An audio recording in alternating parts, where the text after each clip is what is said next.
Mayroong isang pastor na sumisigaw sa social media.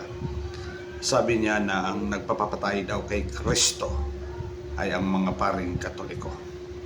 Pastor, marunong ka bang magbasa? Marunong ka bang umiintindi kung ano ang binasa mo?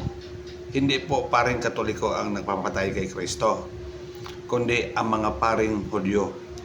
Kasi po, ang mga Jewish leaders at ang mga Hudyo, karamihan sa kanila hindi tumanggap kay Jesus, at ang mga leader nila, ang mga paring Hudyo ay talagang galit kay Kristo, and they accuse him as a blasphemer.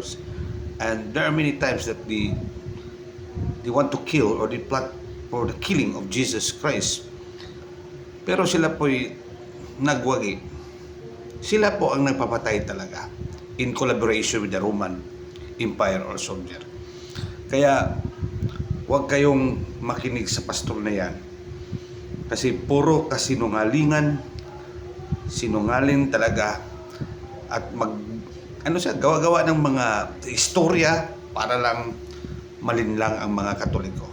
Again po, kung basahin mo ang Biblia, ang nagpapatay kay Kristo ay mga paring Hudyo or Judaism religion. Yun po. Salamat po sa iyong lahat. Dapat po, huwag na tayong magpaloko.